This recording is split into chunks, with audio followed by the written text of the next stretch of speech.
महाभारत की कथा श्री कृष्ण और शिशुपाल वध के प्रसंग बिना अधूरी है। शिशुपाल भगवान श्री कृष्ण की बुआ का पुत्र था और रिश्ते में कौरवों तथा पांडवों का भाई था।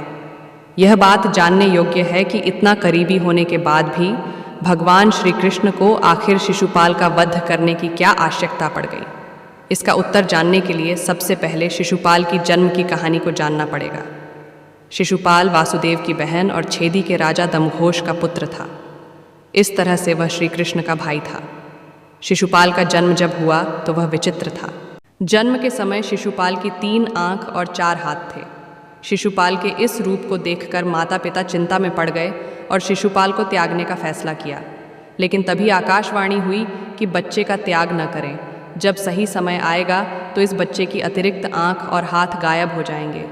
लेकिन इसके साथ ही यह भी आकाशवाणी हुई कि जिस व्यक्ति की गोद में बैठने के बाद इस बच्चे की आंख और हाथ गायब होंगे वही व्यक्ति इसका काल बनेगा।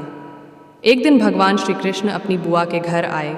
वहाँ शिशुपाल भी खेल रहा था। श्री कृष्ण के मन में शिशुपाल को देखकर स्नेह जागा तो उन्होंने उसे गोद में उठा लिया। गोद में उठाते ही शिशुपाल की अतिरिक्त आंख और हाथ गायब हो गए।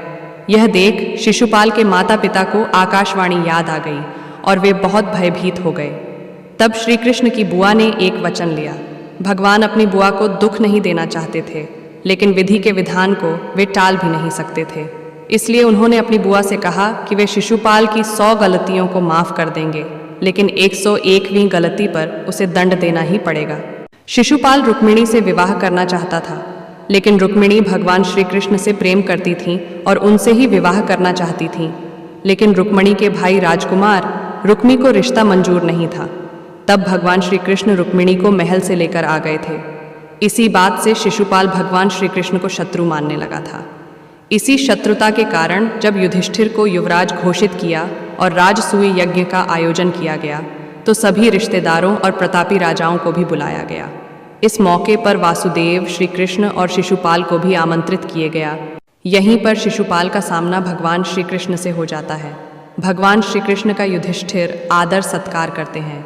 यह बात शिशुपाल को पसंद नहीं आई और सभी के सामने भगवान श्री कृष्ण को बुरा भला कहने लगा। भगवान श्री कृष्ण शांत मन से आयोजन को देखने लगे, लेकिन शिशुपाल लगातार अपमान करने लगा, उन्हें अपशब्द बोलने लगा। श्री कृष्ण वचन से बंधे थे, इसलिए वे शिशुपाल की गलतियों को सहन करते रहे। लेकिन जैसे ही शिशुपाल ने 100 अपशब्द पूर्ण किए और 101वां अपशब्द कहा, श्री कृष्ण ने सुदर्शन चक्र को आदेश दिया। एक पल में ही शिशुपाल की गर्दन धड़ से अलग कर दी।